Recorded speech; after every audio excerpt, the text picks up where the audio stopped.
Hello YouTube, j'espère que vous allez bien. Aujourd'hui on se retrouve pour cette nouvelle vidéo enfin sur mes ongles bien pourris. Je vous laisse avec l'intro et on se retrouve juste après.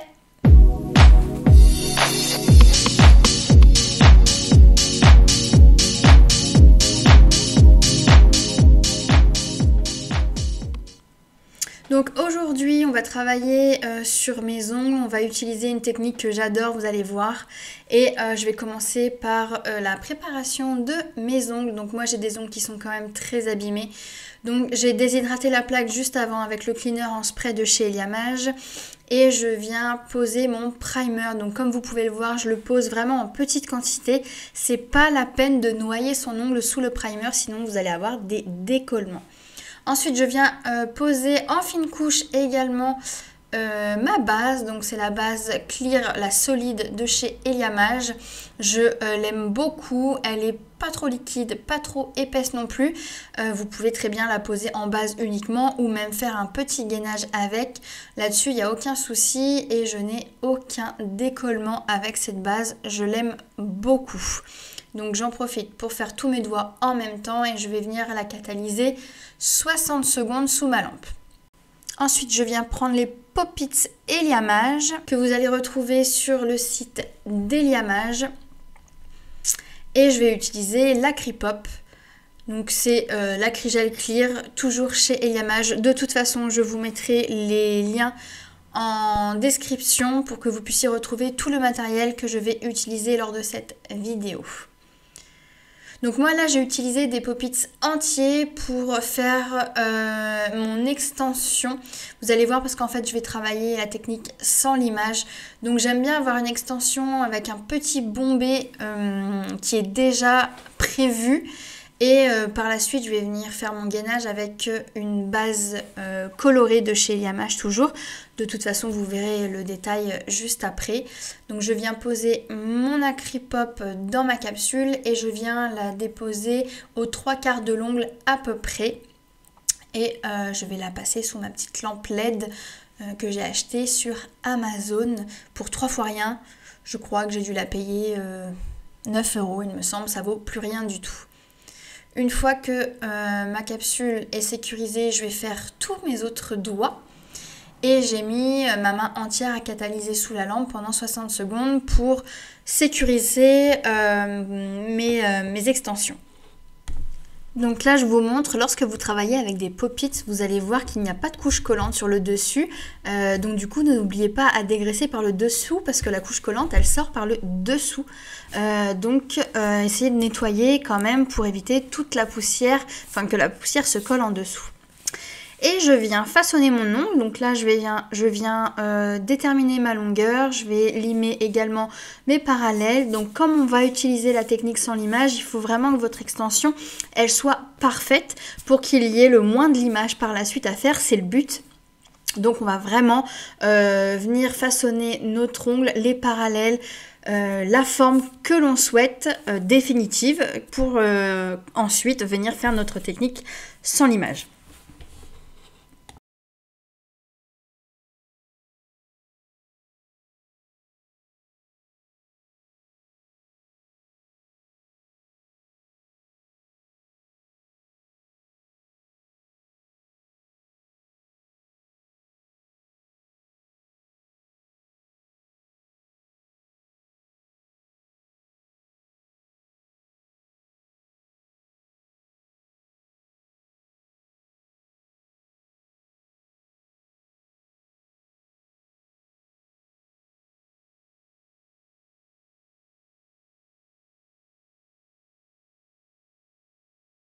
Voilà, donc là tous les ongles sont faits, je vais venir bien nettoyer tout ça à l'aide de mon embout brosse que j'ai eu également sur AliExpress. Je vous mettrai le lien également de ce petit embout brosse que j'aime beaucoup. Je trouve que c'est très précis et les poils sont assez durs, donc du coup ça retire vraiment très bien toutes les petites poussières. Et je dépoussière également ma main, j'essaye de retirer un maximum de poussière. Je vais également nettoyer avec mon cleaner spray. Donc c'est un cleaner qui est dégraissant et qui nettoie et qui va déshydrater également la plaque. Donc je l'utilise vraiment pour tout bien nettoyer. Également les petites brosses comme ça qui sont normalement conçues pour les extensions de cils. Moi j'aime bien les utiliser pour retirer toute la poussière. Ensuite je vous présente les bases colorées de chez Liamage. Et là j'hésitais encore avec la couleur. J'aimais bien le lilas, j'aime bien le rose, j'aime bien le vert aussi. Ça a été vraiment un choix très compliqué et au final, sans surprise, j'ai choisi le lilas que j'aime vraiment d'amour. Je la trouve vraiment très belle cette couleur. Et donc, je viens repousser encore une fois mes cuticules pour venir déposer ma base colorée au plus près de la cuticule, étant donné que c'est quelque chose de coloré. Il ne faut pas laisser trop d'espace entre votre base et la cuticule, sinon la repousse, elle va se voir au bout de quelques jours. Donc, vraiment, n'hésitez pas à repousser au maximum vos cuticules pour venir poser la base au plus près, voire même un petit peu en dessous à l'aide de votre pinceau liner. Donc là, je viens faire ma couche de lissage ou de glissement, peu importe comment vous l'appelez, c'est la même chose. Et elle est très importante, n'oubliez pas de la faire, elle vous permettra vraiment de faire glisser votre bombé, votre apex plus facilement sur les côtés pour avoir quelque chose d'homogène. Et donc là, comme vous pouvez le voir, j'ai pris une petite quantité sur mon pinceau liner pour venir la déposer sous la cuticule. Donc on n'hésite pas non plus à pousser votre peau du doigt vers le haut pour laisser une poche, un accès à votre pinceau liner. Ensuite, je viens déposer ma petite boule qui va me servir d'apex. Et je viens la descendre tout doucement en faisant des mouvements de U uniquement sur le centre de mon ongle. La couche de glissement, elle est là justement pour aider la matière à descendre sur les côtés. Mais je vais également l'aider un petit peu à l'aide de mon liner. Je vais déplacer la matière là où elle a du mal à descendre.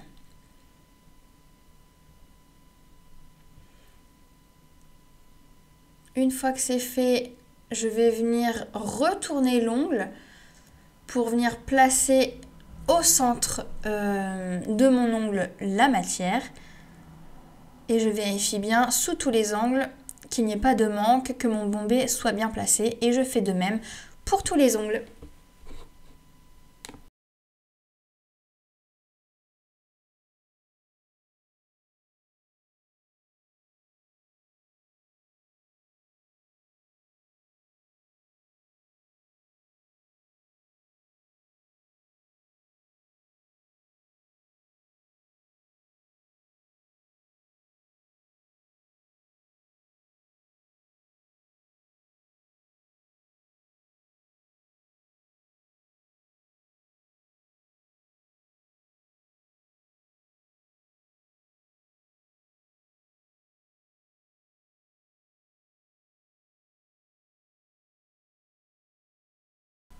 Une fois que tout est fait, je vais venir dégraisser puisque je vais venir faire une French et la technique du stamping par-dessus en guise de déco. Donc pourquoi je dégraisse? Tout simplement parce que si je viens faire une French ou poser du stamping par-dessus, la couche collante va faire que tout va baver. Donc on veut vraiment une surface lisse qui va accrocher le gel paint. Donc c'est pour ça qu'il faut absolument dégraisser, sinon vous allez avoir quelque chose de catastrophique qui va baver et ce sera pas net du tout. Donc j'aime bien repasser toujours un petit coup de lime pour que ce soit bien net au niveau des parallèles et du bord libre avant de faire quoi que ce soit. Je vais venir redépoussiérer, etc., renettoyer. Et puis bon, on va pouvoir passer à la déco. Donc là, c'est un kit de stamping que j'ai commandé sur le site Amazon. Je vous mettrai le lien également en description. Donc dedans, vous avez toutes les petites plaquettes avec comment on peut appeler ça, les dessins. Le tampon, vous avez un silicone de rechange. Et avec, vous avez des gels conçus exceptionnellement pour le stamping, donc ça fait comme du gel paint mais encore plus épais, c'est que du pigment en fait. Et grâce à ça, vous allez pouvoir venir faire les motifs. Donc là, moi, je vais choisir le motif zèbre. Et je vais prendre le pigment blanc. Non, j'ai pris le pigment argenté, pardon. Et donc, je vais venir en déposer une toute petite quantité sur ma plaque à stamping. Donc voilà, j'en mets sur le haut uniquement. Et avec une carte, donc là il n'y en avait pas de fourni avec, mais j'ai pris ma carte de fidélité de chez McDo. Moi je m'en sers pas, donc on s'en fiche. Parce que je commande tout via Uber Eats, hein. Je suis une feignasse jusqu'au bout. Et donc je vais venir prélever mon motif à l'aide de mon tampon. Vous verrez avec les pigments comme ça, si vous commandez le kit, ça accroche très très bien sur le tampon, il n'y a aucun problème. Je n'ai jamais travaillé le stamping avec ce genre de matière et même en général je ne travaille pas le stamping et je n'ai pas du tout galéré à faire le transfert entre la plaque et le tampon, donc c'est très très simple d'utilisation. Je nettoie tout ce qui a dépassé sur mon ongle. Alors vous pouvez très bien nettoyer avec la brosse comme je viens de le faire, ou vous pouvez également mettre du latex autour de vos peaux pour éviter de salir les peaux tout simplement. Sachez que Eliamage vend également un latex qui est très bien. Je fais très très peu de motifs comme ça, donc je l'utilise pas beaucoup. Mais pour l'avoir déjà utilisé, il est très bien. Donc je continue. Je vais faire un deuxième motif sur un deuxième ongle. Donc je vous remonte un petit peu le procédé. Hop, je viens prélever. Et je viens poser sur l'ongle avec un petit mouvement de balance. Et on appuie en même temps.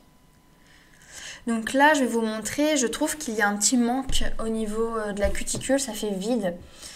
Et ben, c'est pas un problème, au final, j'ai repris mon pigment avec mon pinceau liner et vous allez voir, j'ai redessiné une petite zébrure à l'aide de mon pinceau et ça ne se voit plus du tout. Il faut être logique et continuer le dessin dans la continuité du motif que vous venez de poser.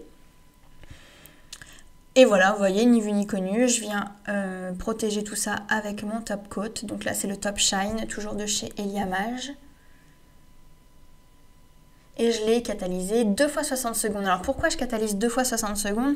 Parce que plus vous allez catalyser votre finition, plus elle sera brillante et solide dans le temps. Elle va moins se rayer.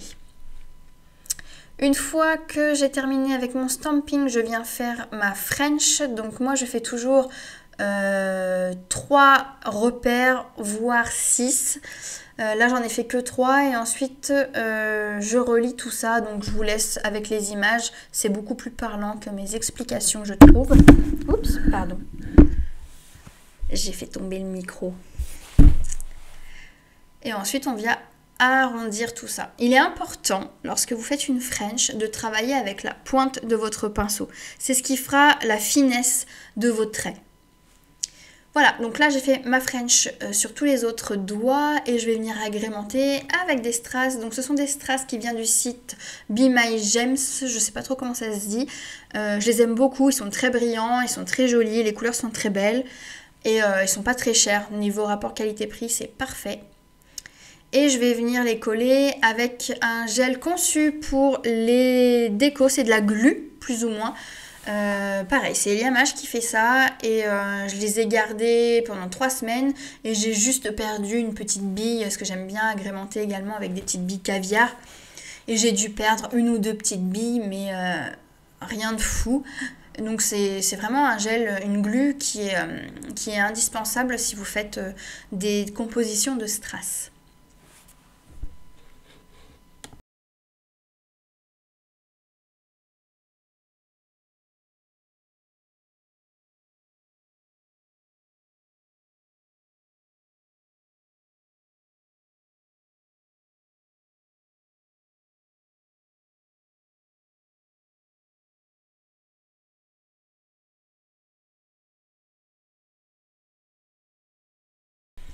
Une fois que j'ai collé tous mes strass, que tout me plaît, je viens toujours fignoler, encore une fois, au cas où, s'il y a des petites coulures avec ma finition, etc. Habituellement, je prends une petite lime en bois de chez Eliamage toujours. Mais là, j'en avais plus de disponible, donc j'ai pris ma ligne classique. Et je viens perfectionner tout ça. Je crois que j'ai jamais autant parlé dans une vidéo YouTube. C'est la première fois que je perds mes mots et que je manque de salive.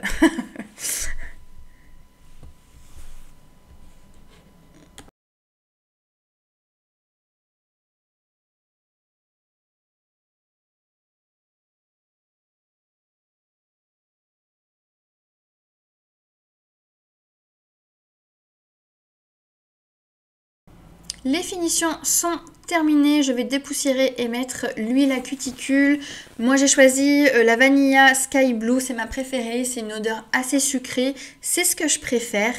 Et je vais venir en mettre partout sur mes cuticules.